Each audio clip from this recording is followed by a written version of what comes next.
അസ്സലാമു അലൈക്കും വറഹ്മത്തുള്ളാഹി വബറകാതുഹു. റസൂലുള്ളാഹി സ്വല്ലല്ലാഹു അലൈഹി വസല്ലമയുടെ അടുത്ത് ഒരു മനുഷ്യൻ വന്നിട്ട് ചോദിക്കുന്നുണ്ട്, യാ റസൂലല്ലാഹ് അയ്യുന്നാസി ഖൈറുൻ, അള്ളാഹുവിന്റെ റസൂലെ ആരാണ് ഏറ്റവും നല്ല മനുഷ്യൻ?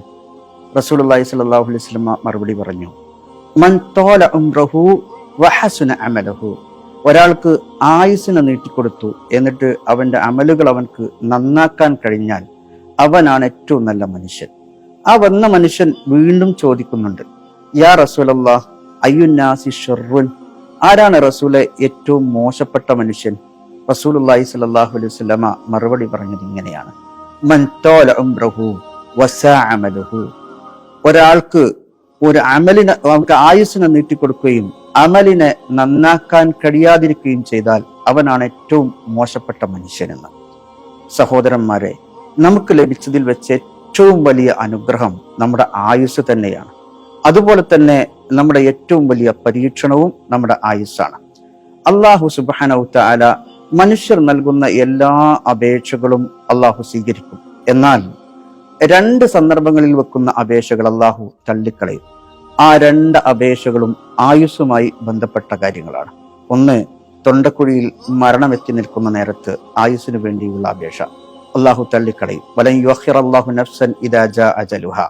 അതുപോലെ തന്നെ അക്രമികളായ ആളുകൾ പരലോകത്തിൽ നിന്ന് ഇഹലോകത്തേക്ക് തിരിച്ചു വരുവാനും അമലുകൾ നന്നാക്കുവാനും വേണ്ടി വെക്കുന്ന അപേക്ഷ, അതും അള്ളാഹു തള്ളിക്കളയും. ഒരു മനുഷ്യന്റെ ജീവിതം എന്ന് പറയുന്നത് തന്നെ സമയമാണ്. അൽ വഖ്തു ഹുവൽ ഹയാത്ത്.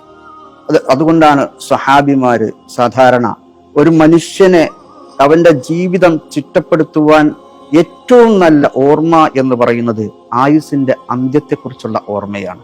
സ്വഹാബിമാര് രാത്രി കിടന്നുറങ്ങുന്ന സന്ദർഭത്തിൽ പറയാറുണ്ടായിരുന്ന ഒരു വർത്തമാനം, ആദിഹി ലൈലത്തില്ലത്തി അമൂതു ഫീഹി, ഇതാ ഈ രാത്രിയാണ് ഞാൻ മരിക്കാൻ പോകുന്ന രാത്രി എന്നായിരുന്നു.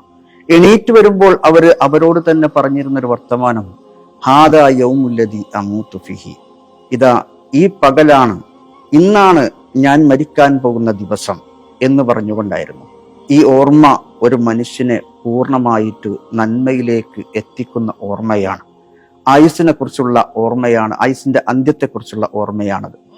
ഒരു സൂഫി വര്യനായ സഞ്ചാരി ഒരിക്കലിങ്ങനെ പോയിക്കൊണ്ടിരിക്കുന്ന സന്ദർഭത്തിൽ ഒരു പള്ളിയിൽ താമസിക്കുകയും അസറിന് ശേഷം മക്ബറ സന്ദർശിക്കുകയും ചെയ്യുന്നുണ്ട്. അങ്ങനെ മക്ബറയിൽ അദ്ദേഹത്തിന്റെ കണ്ണ് ചെന്ന് തറക്കുന്നത് മീസാൻ കല്ലിലാണ്. അതിൽ ആ കബറാളന്റെ പേരെഴുതി വെച്ചിട്ടുണ്ട്. അതോടൊപ്പം തന്നെ ആ കബറാളൻ ജീവിച്ച കാലയളവും എഴുതി വെച്ചിട്ടുണ്ട്. നോക്കുമ്പോൾ 2 മാസം 3 മാസമൊക്കെയാണ് ഈ മക്ബറയിലെ മീസാങ്കലിൽ എഴുതി വെച്ചിട്ടുള്ളത്. ഏറിപ്പോയാൽ 8 മാസമൊക്കെയാണുള്ളത്. ഇത് സംശയമായപ്പോൾ സൂഫി വര്യൻ അവിടെയുള്ള ഒരു നാട്ടുകാരനോട് ചോദിച്ചു, എന്താണ് ഇത്രമാത്രം ശിശുമരണം ഉണ്ടാകാൻ കാരണം?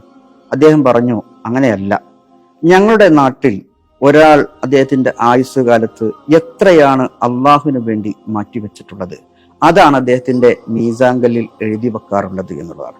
ആ സന്ദർഭത്തിൽ ആ സൂഫി വര്യൻ മാറി നിന്നുകൊണ്ട് സ്വന്തത്തിനോട് പറയുന്ന ഒരു വർത്തമാനമുണ്ട്, ഞാനെങ്ങാനും ഇപ്പോൾ മരിച്ചു പോയാൽ എന്റെ തലക്കാമ്പുറത്ത് വരുന്ന മീസാങ്കല്ലിൽ എന്തെഴുതി വെക്കും?